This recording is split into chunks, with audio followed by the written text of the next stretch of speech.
Okay,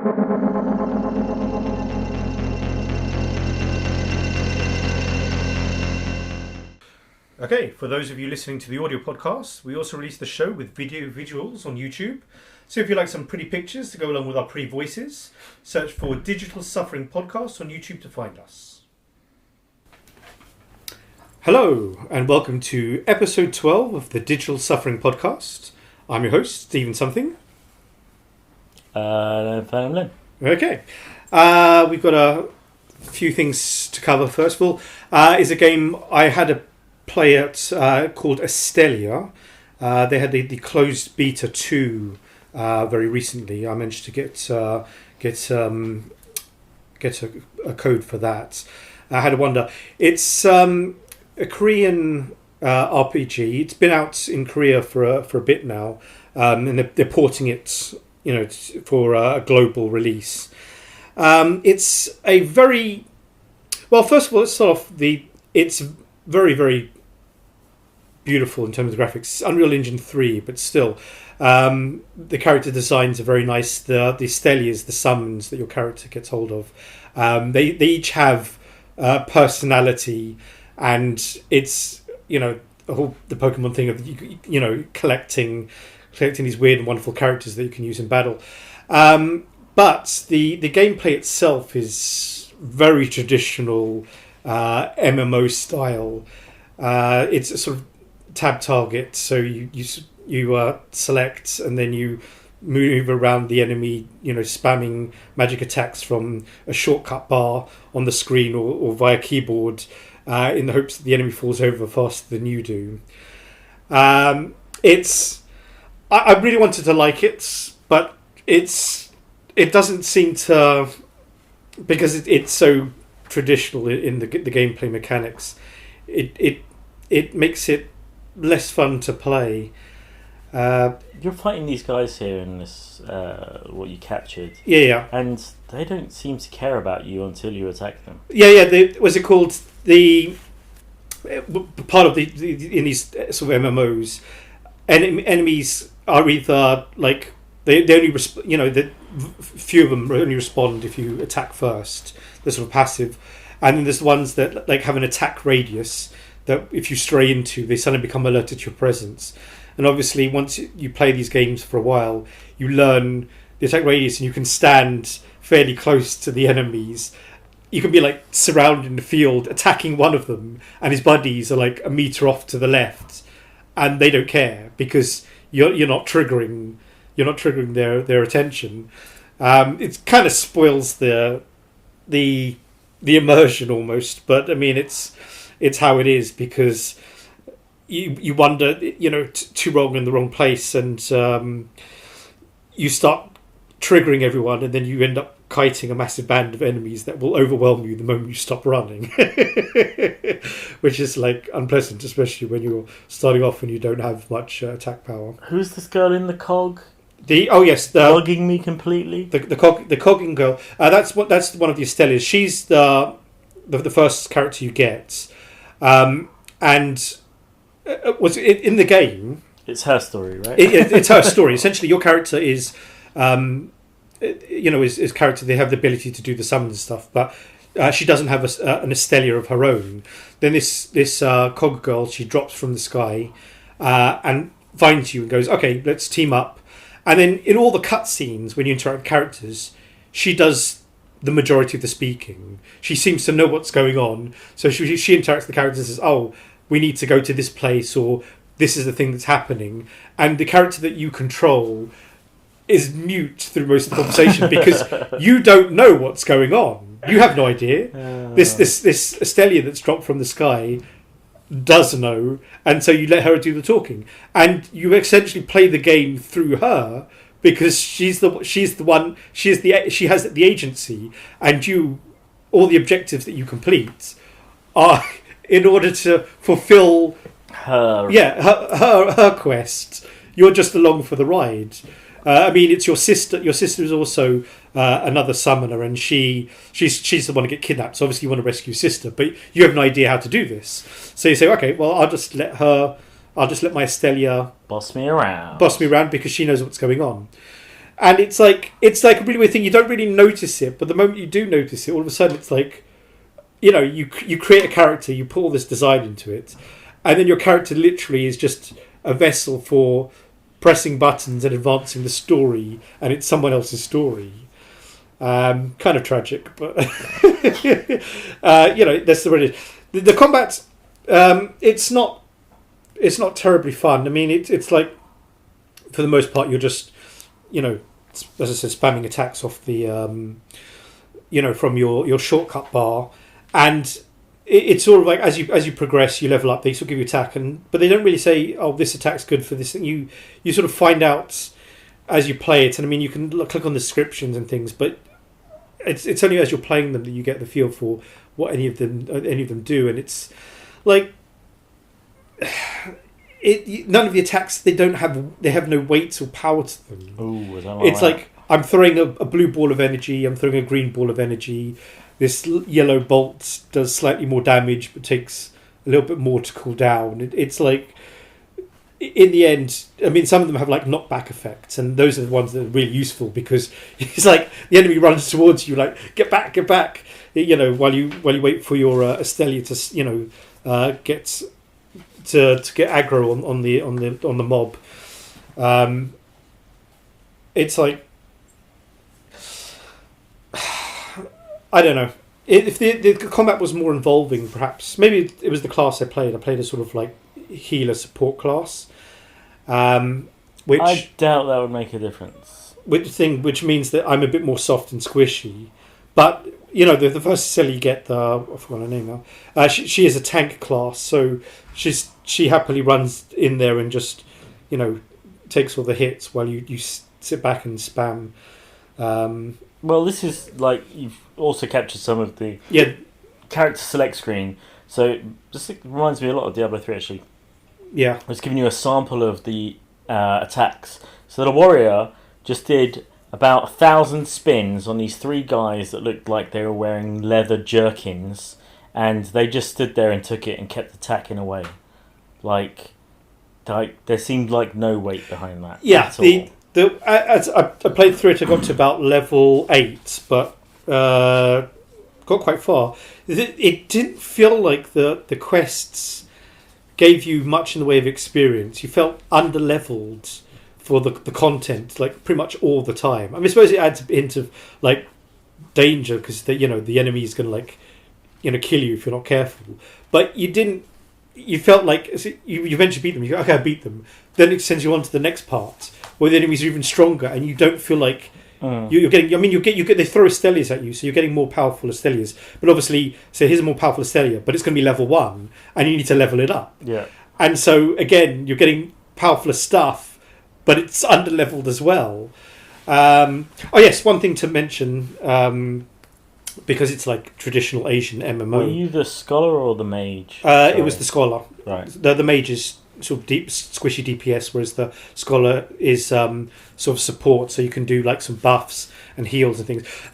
One thing to mention is that with this, when you fight enemies in the fields, if you like see someone fighting something and you say, "Oh, I'm going to go in and help them," you don't get any credits for assists unless you're partied up, which means that if there's like a sort of field boss that you say you need to take down, essentially if someone gets there before you have to wait till they kill it, or if you party up them. But if you don't party up them, you have to wait till they kill it, wait for it to respawn, then solo the thing.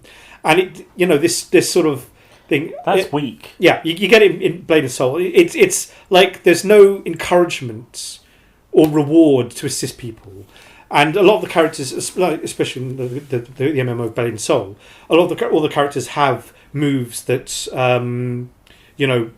what's it called, do healing. They sort of do sort of vampiric attacks, so they heal when you use them, which means that almost all the characters are self-sustaining, so there's no support class. And here you have a support class, but I can go and heal someone, but unless I'm partied, there's less benefit. You're in an MMO, but everyone's soloed. It's only when you get to end game content where you have to party up purely because the enemies are humongously strong and you won't survive otherwise. Yeah, but I mean, even trash games like what's it called? Destiny. Yeah. As soon as you enter the area where the event is happening, Yeah. like the instance or wherever you want to call it, right, and you attack it, and there's other people in the area that have already, you are automatically brought into a party, irrespective, and Yeah. you are given, even if you hit the damn thing once, you know, you're given a portion of the XP that it takes. I didn't check the what's the name, the log to see if I was actually getting XP, but like I said, it was called objective things. I didn't get credit for killing the boss, and like in things like Blade and Soul, which I've had obviously more experience playing. There are some field bosses where you do get credit, but you have to do, you know, a minimum amount of damage before it gets registered, and some of it's like, you know, like 30% or something for it to get triggered or something ridiculous. Because it's for, you know, for these games it's a more hardcore thing whereby you have to be self-sufficient. It's essentially all the lower end stuff is just training you for the end game. It's get to end game, and then end game is where you party up. Oh yeah, I get that. But... So this stuff is all incidental. I mean, it's got a story to say, oh, this is why you're doing this whole, you know, this whole quest. But in the end, it's just a method of teaching you how to use your you know, your keys, your attack rotations and stuff like that. And it's like, it's not a satisfying thing because, you know, you have all this story, all this content, all this wonderful, you know, scenery and areas and stuff. Yeah. And in the end, it's, you know, what is the point? Why not just get a max level token or whatever? You know, power up your character and say, right, here's your thing.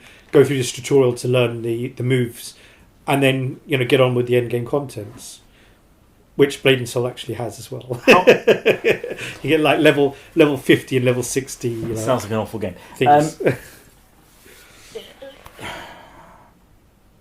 How big are the parties in this? When I partied up, I was in a party of, because we were in this area to like kill a bunch of these like tough warriors. So someone partied up with me. There were like 3 or 4 of us, and then after we got the objective, we disbanded. So I didn't get to test maximum party size at the time. With I'm leaning on your knowledge of MMOs here, but with like WoW, I've seen like 40-man raids. Yeah. But that's context sensitive, right? You can't wander around in a group of a warband of 40. In like Blade and Soul, the max party is 6, but they do have 12-man raids where you get 2 parties, and there's a special thing where one party leader can become leader of the second party as well. It's a really complicated thing, but you have to be be partied up for the raid in the first place, and then it recognizes it instead of having like, you know, changing the mechanism so that it just expands the party and says you've got 12. Instead, you have like 2 parties of 6. Yeah, but yeah, generally for these things, the parties are, you know, it's instanced thing. Well, WoW does that as well, but it's very specific. You have small parties, and you know you have very specific sets of mechanics to deal with, which means that you need to have coordinated teams, and you know, anything beyond 12 it becomes very unwieldy. I'd assume that this would have, because when they appeared on the screen on the left hand side, it looked like there would be about space for about 6 people, 6 icons and health bars and stuff, but having not gotten far enough to warrant parting up in any great sense, I didn't get a feel for it. But yeah, the character. There's a lot of work's gone into this character select screen where they're fighting a dragon and all the characters are free frozen. Makes the game seem better than it is. Well, it's like this actually reminds me not only of Diablo but also of like mobile games where they give you this feature-rich thing, and then the game is less, or the removed from that. All the effort is at the front end. Yeah, exactly. The intro sequence is something that I have seen several other games do, It's no less impressive when you see it, but it is something that, it's to pull people in. But the thing is, this game, Astellia, is it's a buy to play. So you buy it and you get the full game, Good. and I think you get some kind of ongoing content in addition to it. So it's like they don't need to impress you. If you buy it, Sure, you got the game. but from the sound of it, it might have deeper mechanics than you've had time to. Yeah. No, obviously, I didn't get that far into it. Off the bat, it's no different to a regular MMO. Yeah. It's very much, with the exception of the summons, because juggling the summons where you have a sort of a limited pool of mana to power the summons. If you have one on, you produce mana faster than that. You get two on and it starts draining. Essentially, you can throw on as many summons as you dare. You're only limited by your mana pool and the ability to regenerate that, which means that you can theoretically spam a high-powered team for a few seconds, get a bunch of damage in, and then pull some of them out. But do they automatically yeah, dispel? well, once it hits 0, all except the first summon disappear. Which is going to be Cog Girl, right? You can choose the order you summon them. I accidentally pressed the thing, so I summoned like my DPS, then my tank. My tank disappeared. My DPS was left. The enemy went you and so ran towards me instead. And I'm like, no, quick, come back. As I unsummon DPS, summon tank. So yes, you couldn't think, but generally you have a particular order in which you throw them out. Just out of curiosity, why would you choose a healer type character if you were going to play probably the majority of it single player? Well, to see how the game accommodates that. I tend to in games where the ability is given, I tend to play support classes. But a lot of them, as I said, like with Blade and Soul, it's very self-sufficient, whereby all the characters have some kind of at least basic healing mechanic in addition to healing potions. So there is no healing class, or the healing abilities or support is greatly downplayed. And I was like, okay, well, I'll just try it, because if the game is geared towards DPS, then playing the healer, the support class is going to be very difficult. And it was much harder than I was expecting, but it wasn't impossible. Because for the most part, your Astellias do a lot of the damage. So. Yeah. You want to play the character you want to play, and be able to play all the content. Yeah, because the thing is, if that's a bad game. If you get to the end game, and you have the Holy Trinity, tank, DPS, healer, if no one's playing healer, it's going to be very hard to do end game content. So it's like I just wanted to try it, and I think I wasn't particularly the hand-to-hand combat was not interesting, so I said, okay, I'll just give that a try, and so that's where I was. Cool. It looks very samey. No, it looks very nice. The stellar mechanic, the summon mechanic is great. The rest of the gameplay is pretty much the same as you've experienced in the majority of other MMOs. If I can an opportunity to get on another beta comes up, I probably won't get into it, purely because I don't think it will change greatly beyond what I've seen. Okay, moving on. Our next game is called Lost Ember, which reminds me of a title of another game, but Lost Ember. Not Lost Ember. Not Lost Ember. Did you say Lost Ember? Did I say Lost Ember? I think you did. It's Lost Ember. It's Lost Ember. It's Lost Ember, and it's lost. This game. it's an Ember. It's lost. Okay, so this game, it's another game where you control a wolf. That's very in vogue these days. You control a wolf. You encounter the spirit of a young lady, and you decide to escort a dead young lady. It's her spirit. Her body is not attached to her spirit anymore. And you decide... You could say It was the wolf's ghost. Wait, what? Sorry, that was a bit dry. Okay, yeah, very dry. Anyway, you decide through the generosity of your wolf heart to escort the spirit of this young lady to something called the City of Light, which is, I assume, where spirits go to be reincarnated. I don't know Yeah, apparently reincarnation's a big part of this game. Yeah, so although, why would reincarnation not have happened to this spirit? Why would there be a spirit and not a reincarnated being?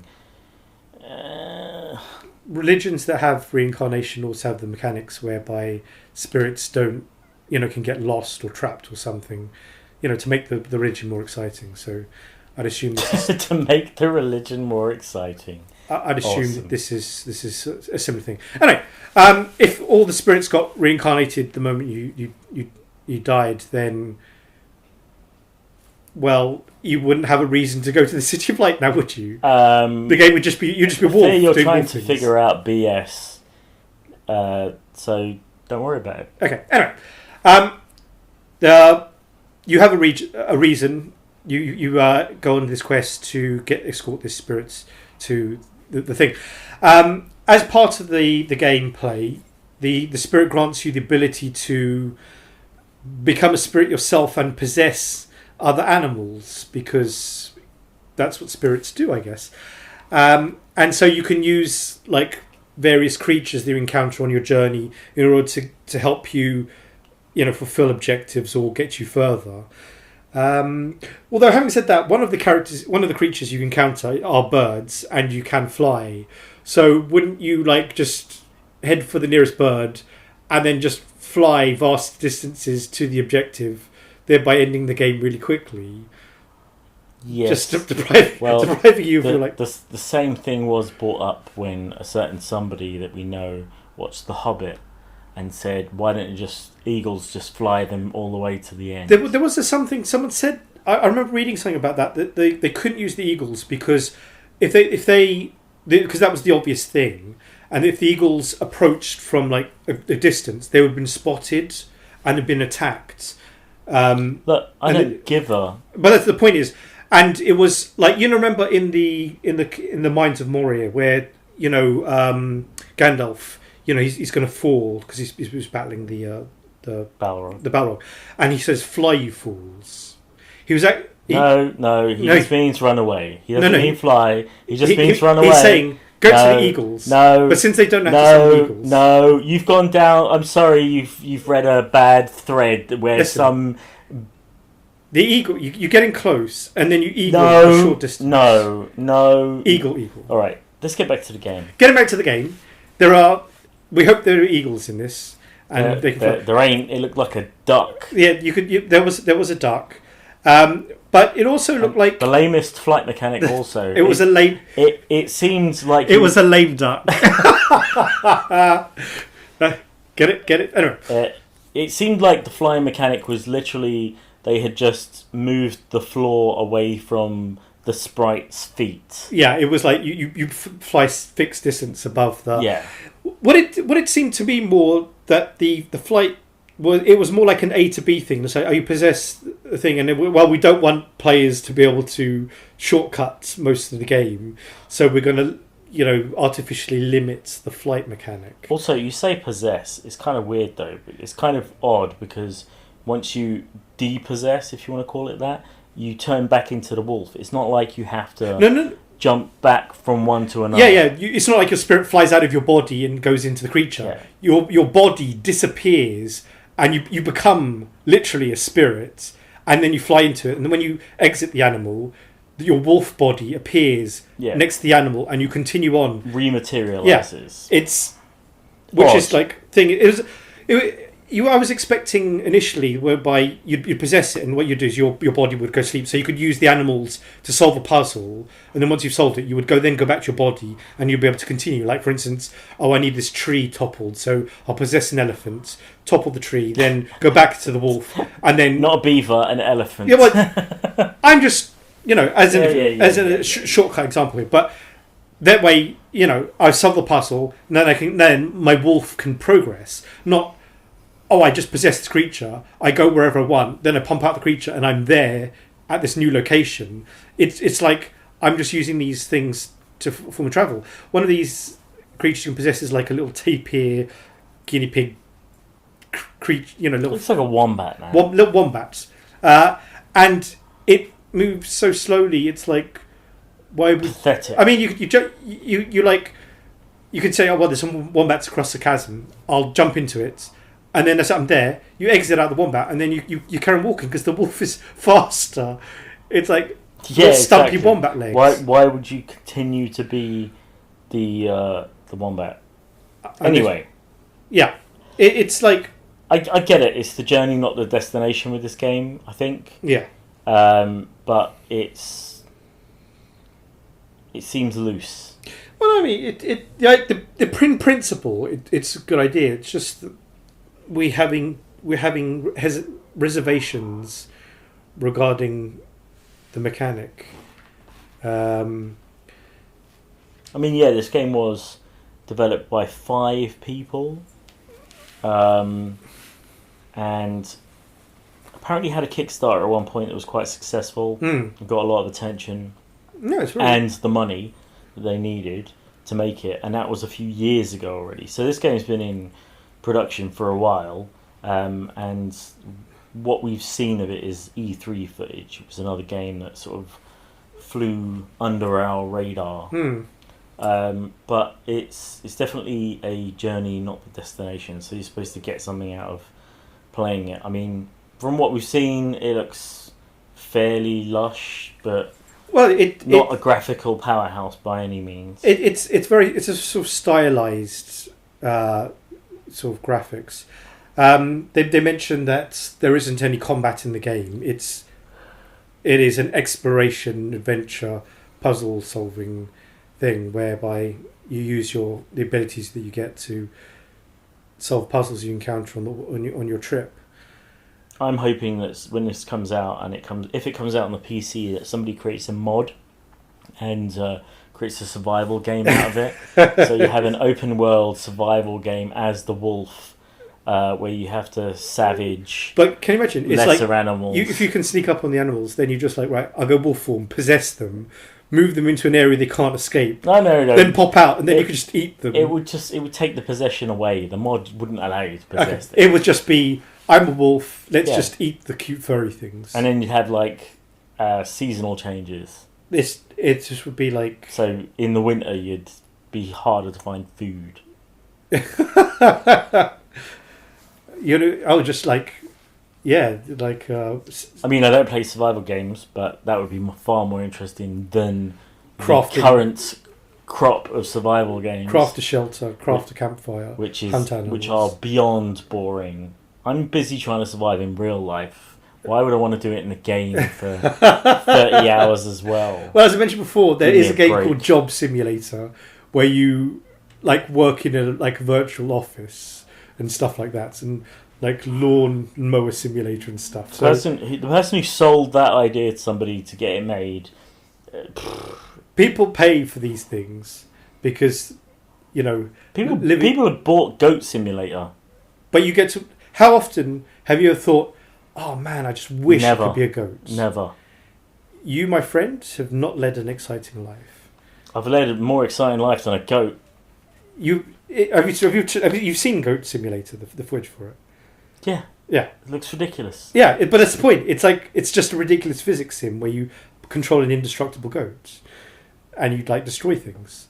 And who hasn't ever wanted to be an indestructible goat destroying things? Me.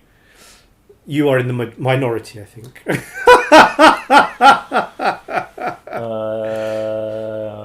That's debatable. Yeah. Anyway, yeah, you're supposed to eke out bits of history of the land as well in this.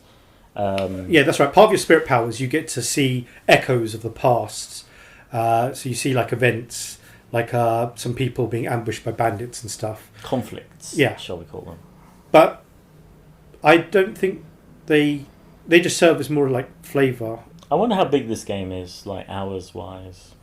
Like obviously, if you were to speedrun. do Just go through it and solve all. no. That's the coward's way. The normal playthrough. If the normal playthrough of all the content, let's say, or all the mainline content. I mean, if it's less than 10 hours, then people are going to get really annoyed.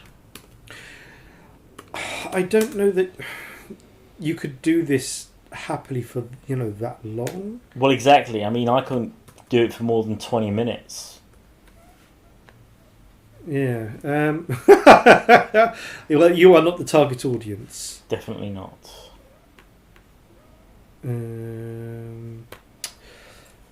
But then I don't know who is the target audience. People who like exploration games. This isn't an exploration game. Well, it's a linear exploration game. If anything, it's one of those bad quests that you get on unimaginative RPGs where you've got to ferry a person from one place to another. Escort quests. Yes. No, it doesn't mention gameplay time there. I mean, this would be pretty good for kids. Well, keep them entertained at least. Give them a sense of, I don't know. A sense of wonder as they explore the yeah, world. but the real world should give them that. Not a ponied version of reality. But you don't get to be a wolf in the real world.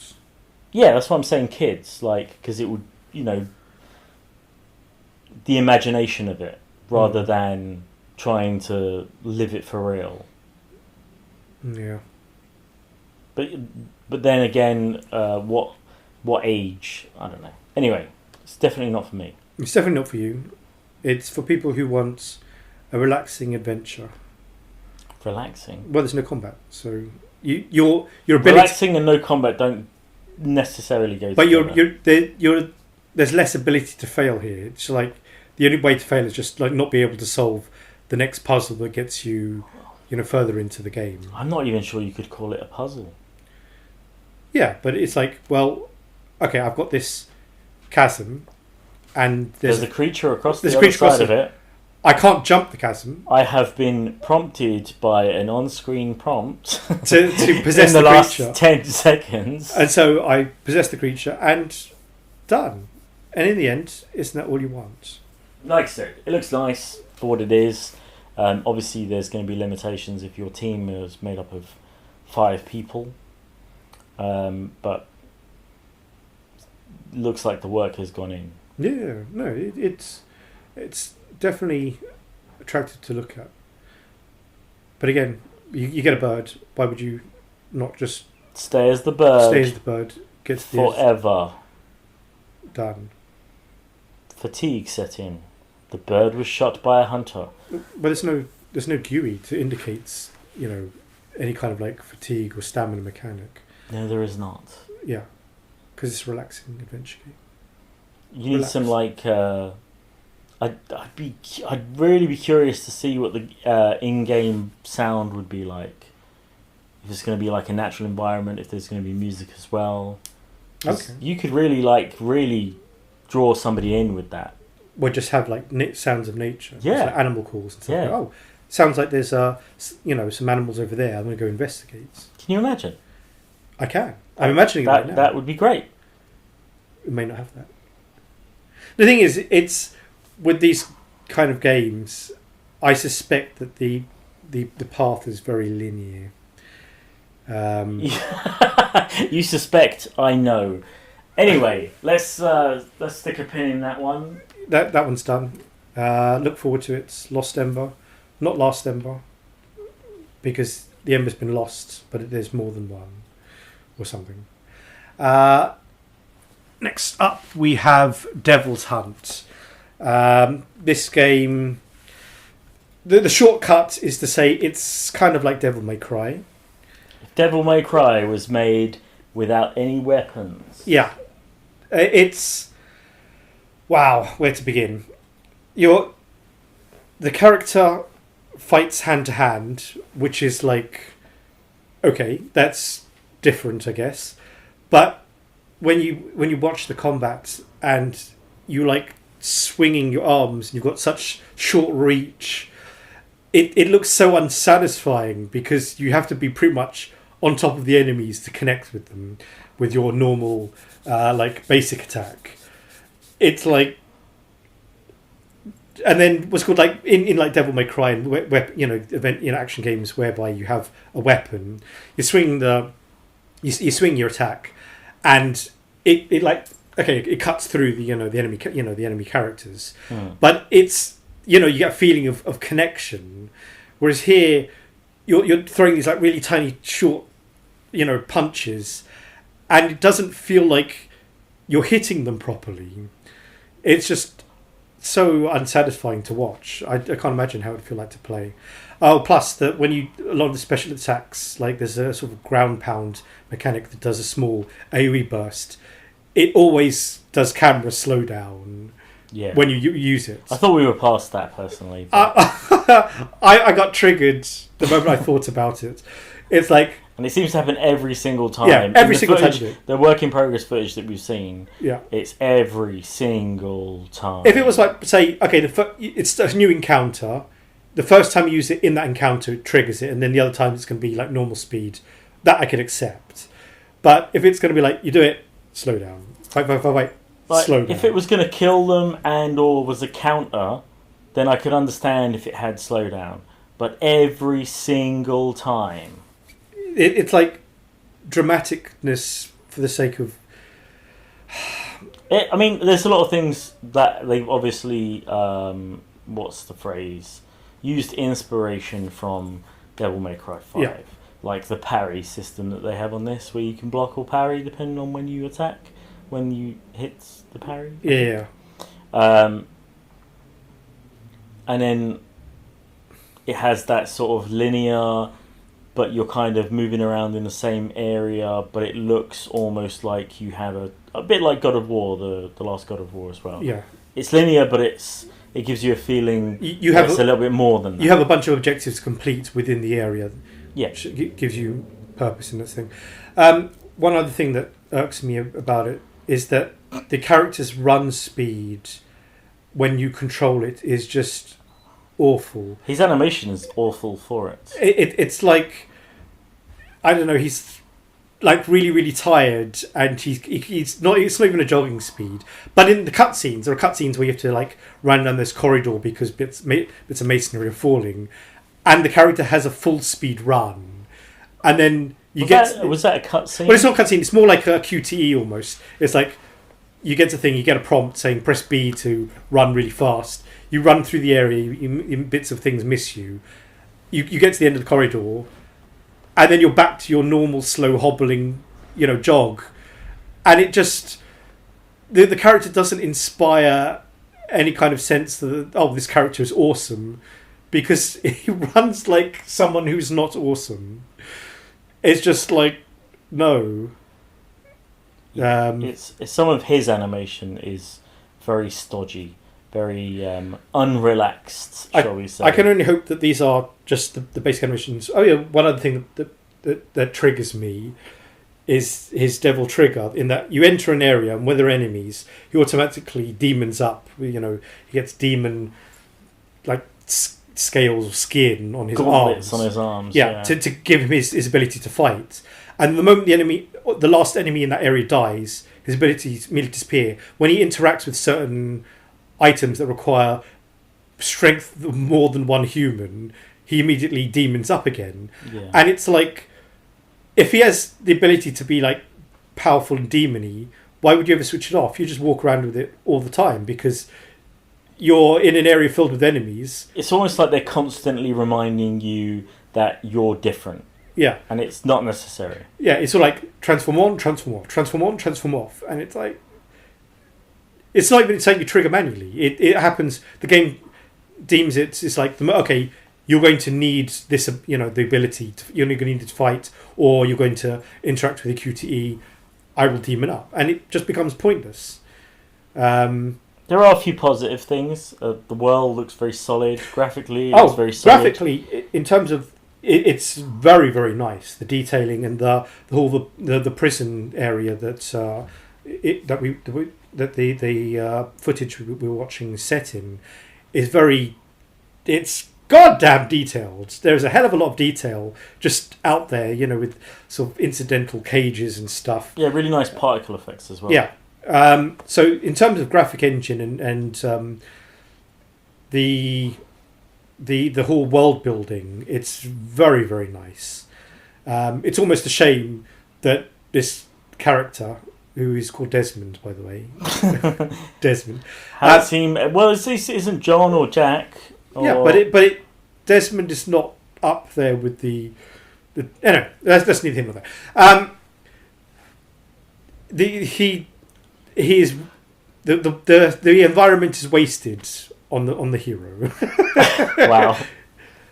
If they brought in Dante to no, Dante's lame. That whole series is lame. Don't even. But compared to this, compared to this, nothing. I mean, I'd rather play this really, right, and see how bad it is than have to play that one of those games and just going into it knowing how bad it is. Ooh, okay. Well, in that case, we'll give this 22 thumbs up and look forward to it. I think this comes out in September. It does, yes. Yeah. Coming soon. This is also a small man team. This is their first game. So no, it's not. This one? Isn't this one the first game? No. Is this not? Yeah, this is Leopig. This is their first. This is their first game. What, the first game that's coming out? I thought the studio had. No. 1C is the publisher. Okay. The studio is called Leopig. Leopig Games rather. Leopig. I keep Leopig Ames. What? If you break up the words weirdly.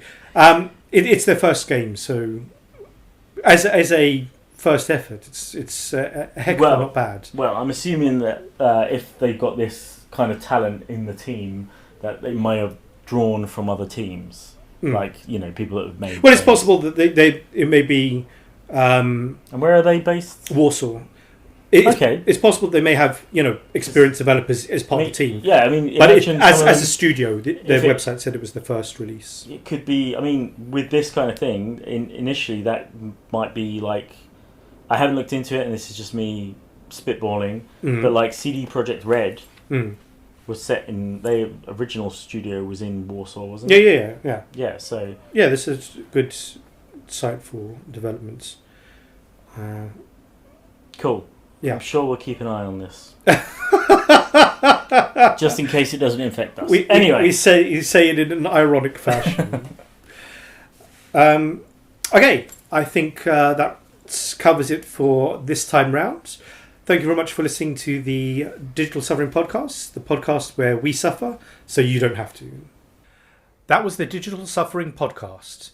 If you'd like to suffer some more, you can find other episodes on Red Circle, Spotify, Google Podcast, Apple iTunes, Stitcher, Radio Public, and SoundCloud. Please like and subscribe everywhere.